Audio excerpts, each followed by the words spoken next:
The fastest way to break an ankle is to try to speak to camera while you're picking your way through limestone.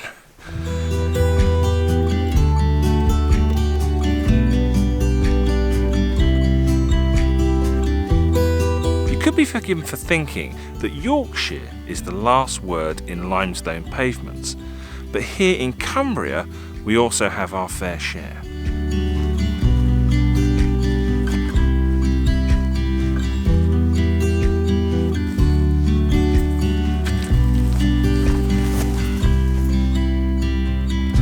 I have just taken a month-long break from photography. I didn't take a single landscape photograph for the entire month of July, and I didn't go on social media at all really.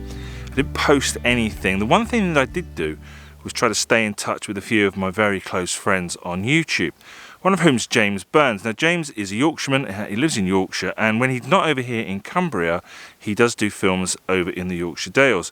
And he was recently out shooting some of the limestone pavements that they've got over there, and that's inspired me to come out this morning and have a go for myself. I think that these limestone pavements have been caused by erosion. What happens is when it rains, the water gets into the cracks in the rock, and then during the colder months that freezes, which causes the water to expand and break off small pieces of the rock. And over time that causes these fissures to appear, which creates this pattern in the rock.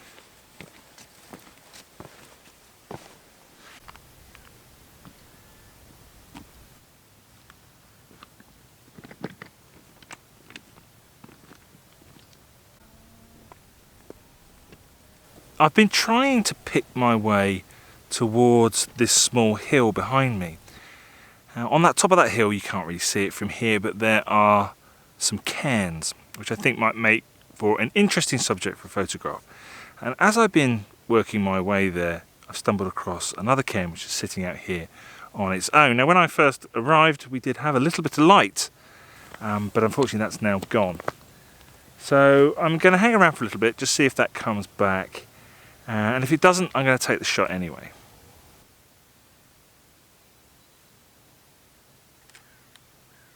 Clearly I'm a bit out of practice. I'm struggling to see if that's a good shot or not just by looking at the back of the camera. So let's say the verdict on that one is still out. But I have spotted something that I think works much better. Now, I came out today to shoot limestone pavements, so of course what I've done is I've slapped my wide angle lens on and off I go. But the minute I get here and I'm not looking at the pavement, what I've found is the cairn is that there is a hill behind the cairn, and I want to bring that into the shot as well. And what I want to try to do is give the effect of compressing perspective by using a longer focal length. So let's pop the telephoto lens on, step back a bit from the cairn, and I think this is a much better shot.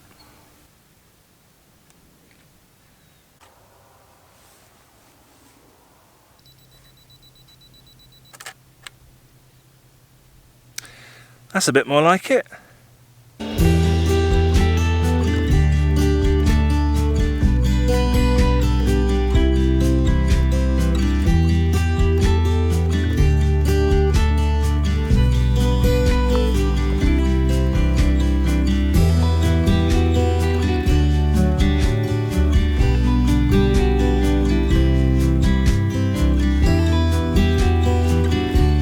These are the cairns that I was talking about earlier, and I have to admit, now that I'm here, I'm a little bit underwhelmed. They look great from a distance, but not so good close up. But we're here now, and so what I'm going to do is pick one out as the subject for my photograph and try and find some limestone pavement to act as a strong foreground.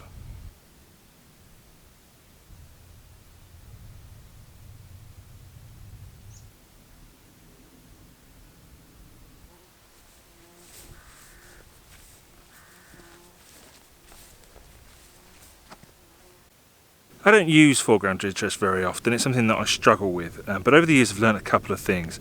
The first thing is that when you're shooting with a strong foreground, it's often best to shoot in portrait orientation to emphasize that bottom to top composition. The second thing is to be very, very careful about your leading lines. One of the things that we do when we use foreground interest is to try to draw attention from the foreground up towards the main subject, which is often either in the midground or in the distance. And we have to be very, very careful to make sure that the natural lines in our foreground do not draw our attention out of the frame. Now, I've really struggled here. What I haven't been able to find is a composition that isolates a single one of the cairns as my primary subject. And I've also haven't been able to find a composition that works in a portrait orientation. So for this shot, I'm going to shoot in landscape orientation, and I'm including 3 or 4 of the cairns that I've got here. Fortunately, I have managed to find a patch of limestone that has a natural kind of arrow which is pointing right into the middle of the frame, so hopefully that won't allow the eye to wander out. Now, one of the other problems that I've got today is I've got a really, really unappealing sky. I'm shooting into the sun is lighting the sky, it's quite bright, and it's a mixture of that broken cloud, and it creates a really kind of mucky sky. If I use a grad on it, that makes it look all kind of grey and dirty. Don't like that at all. So I've been bracketing my exposures, and I might try and do some form of HDR blend, but really in this case, just once, I might just blow the sky out completely.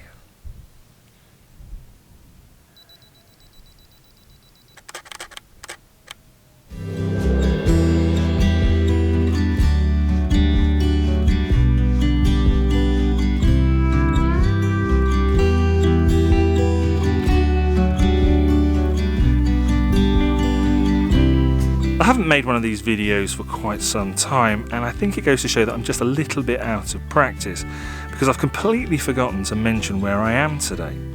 Now, I live in a village called Shap, which sits on the far eastern boundary of the Lake District National Park. And Shap has a very, very strong connection with limestone. To the south of the village is a limestone works owned by Tata Steel. And it's there for a very good reason. Shap sits on the edge of a large slab of limestone that extends out to the west.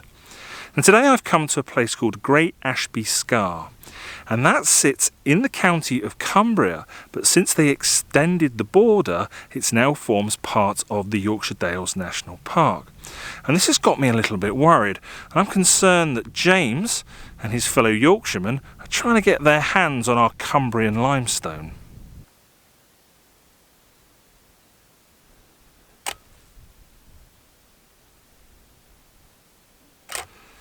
This is my final shot for today. I've managed to find a nice flat piece of limestone with a lot of very deep fissures in it. And those fissures create lines that I hope lead the eye from the bottom of the frame up towards the hills in the distance. But on this occasion, my primary subject, my primary focal point, is here in the foreground. I've got a fern that's nestled down in and amongst the limestone, sitting in one of these deep fissures. And that's what I'm hoping that the eye rests on whenever somebody views this image.